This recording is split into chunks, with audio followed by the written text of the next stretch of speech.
Hi guys, how are you today? I'm back and today I'm going to talk about attitude. What do you understand by this word attitude? Some people think an attitude is simply when you have negative thoughts. But the truth is, when somebody talk about an attitude, it can be either positive or negative. A positive attitude is when you think positively, when you think good about other people or situations, or when you have good feeling about something. And a negative attitude is when you simply feel like you don't want something, you analyze something even before you know it better, and you feel it's just a bad thing. You look at somebody just at one glance and you simply decide this person is not friendly or is not treating me well. So an attitude simply means that feeling from within that makes you create a reaction towards a certain phenomenon. It can be a situation, it can be an issue at hand, or it can be another person or persons. So psychologically, it's said that an attitude is simply the emotional feelings of a particular individual towards a certain phenomenon. Now, we want to look at this attitude and how it's caused. One, we cannot really say that you simply decide consciously to feel bad or good about something.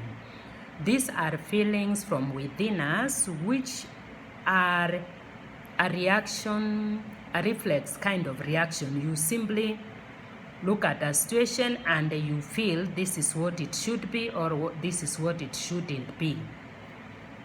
Now, the precaution is that before we jump into conclusion, decide about something or somebody, we have to be slow in concluding.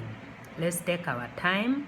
Let's try to understand the situation, how, why, and when it happened, or who is causing whatever it is that you are seeing before we decide on what we see. Attitude is usually taken at face value.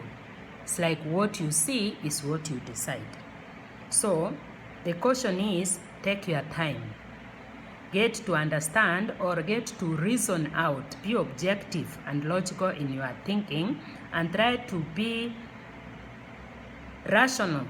Make sure whatever you want to feel about or you are already feeling, because it simply comes, you can analyze your feelings. You can manage or control your anger or your excitement.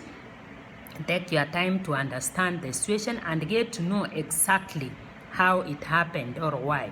For example, if you walk into my office and you find that my head is bent and I'm not very fast at looking up to recognize your entrance, or you are here, you want to talk to me, and I've not raised up my head as fast as you wished, don't assume that I'm rude or arrogant or stubborn or something.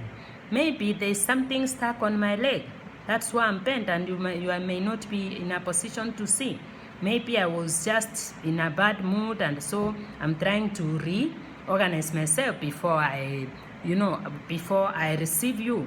So somebody may give you a cold reception, but because you already decided that this person, that reception has decided the attitude that you feel is right towards this person, and it's not our mistake, it's just humanly, but we are told we better be slow at fully concluding what we see. I remember a story of a doctor and a very rich guy. This very rich person came to a hospital with his son almost dying.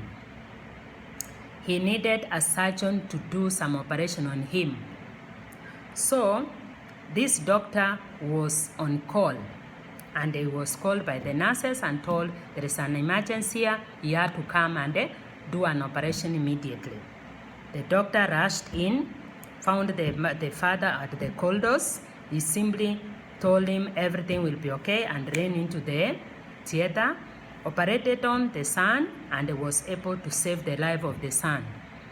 And then he simply rushed out. When the father of this son tried to stop him by the way and ask him how the son was doing, he just said everything will be okay, and then let the nurse explain to you. And they rushed out. So the father was so furious with this doctor. He was like, what is wrong with this person? Does he know who he is talking to? I'm here asking him about my son and he just don't care. He simply rushes out without telling me what I'm asking him. No, that's not fair. So he went complaining and calling him all sorts of names. Then the nurse calmed him down, and then told him, I'm sorry, sir, but the doctor you've just seen lost his son yesterday. He was at the burial ceremony, almost or about to bury the son when we gave him the call. So he rushed here and he has saved your son's life. So be grateful for that. You see? And yet he had already concluded about the situation. So this is the attitude we are talking about. Life is too short. Make amends with people. Don't be so hating, because hatred will just kill you from the inside. Whatever situation that comes your way, treat it as temporal and move on. Otherwise, you will be suffering here and the other person is not even aware that he has wronged you or not. A problem, discussed, shared is a problem solved. We are told that whatever we give, when we share, what we give is not the issue. How much we give to others is not really the issue.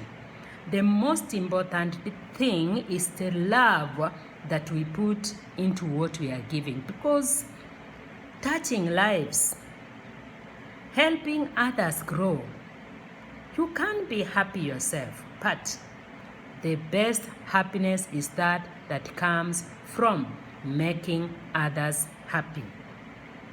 There is a wise man who gave some 4 school of thoughts, and I borrowed and said, really, this is very important. He talked of 4 items that are very important in our lives. The first one he said is that the richest wealth a human being can have is not money or property. The richest wealth is wisdom.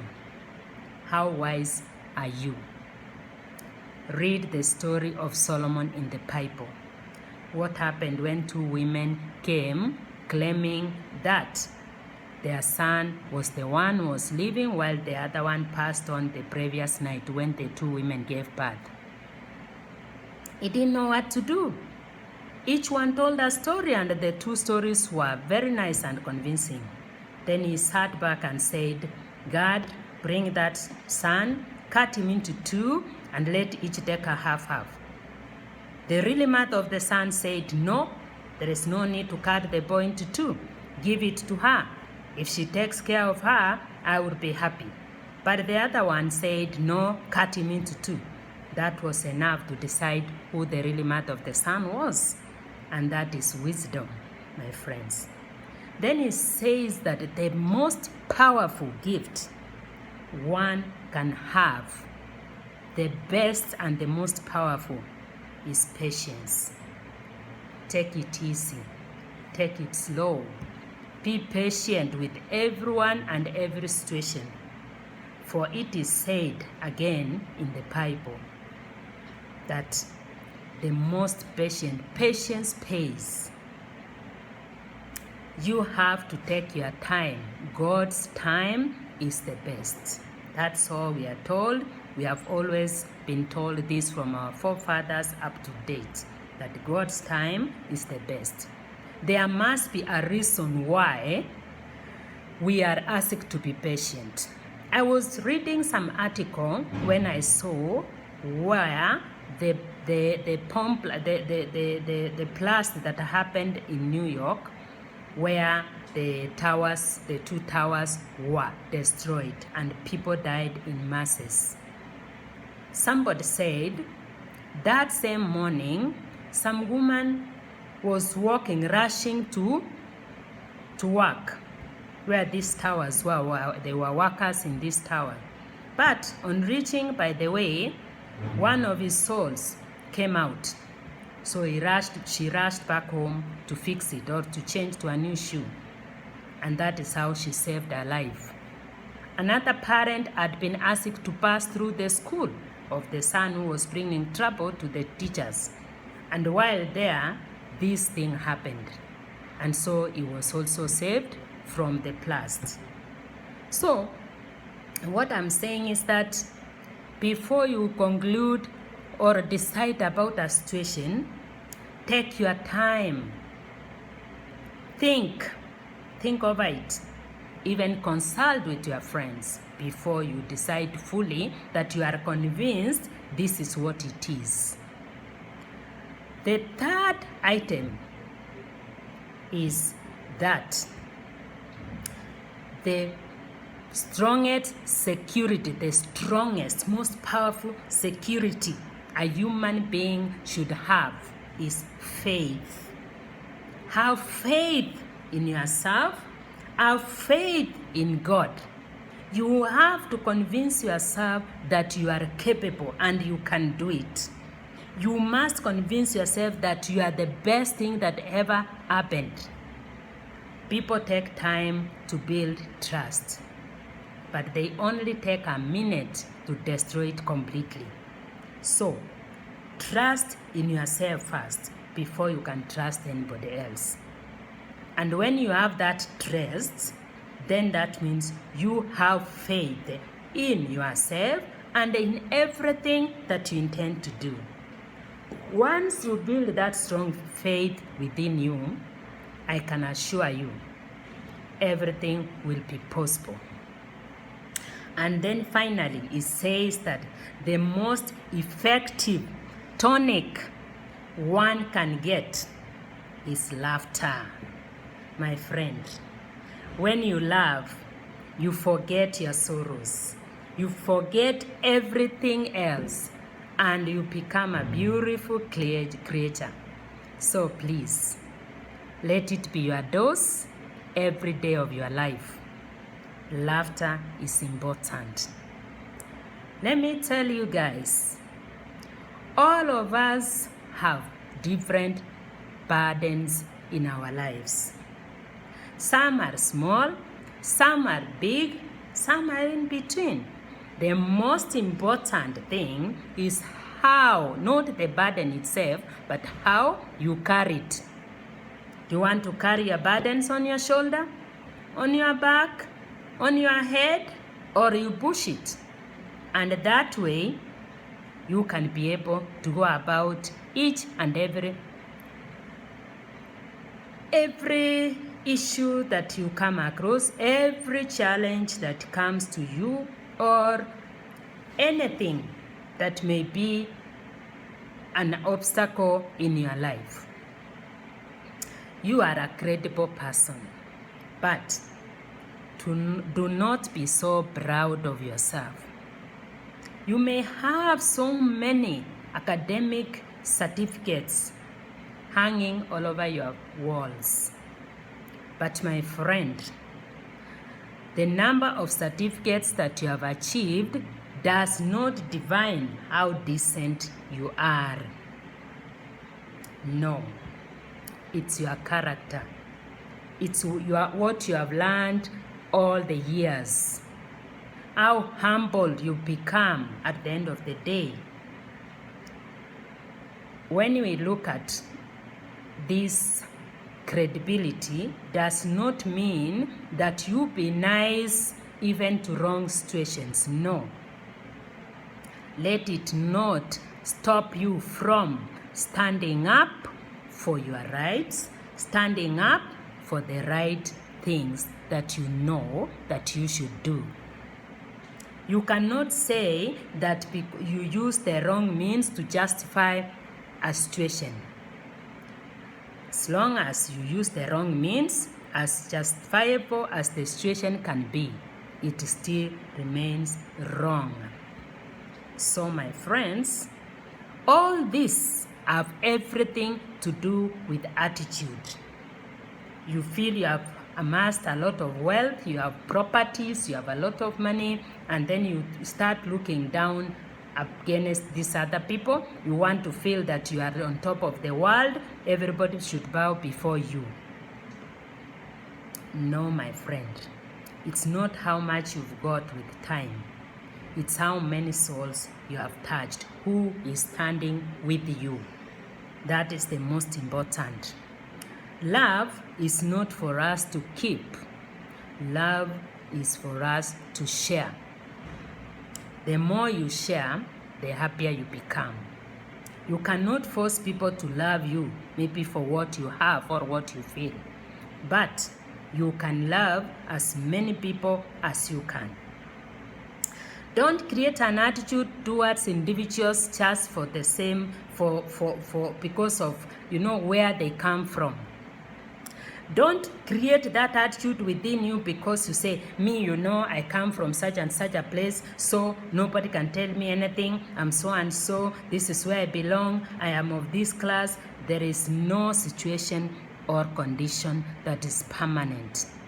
Today you are here, tomorrow will be elsewhere. Most importantly, our background, our culture, our traditions may influence who we are. We can't run away from such facts. But my friends, our tomorrow, we are responsible for it.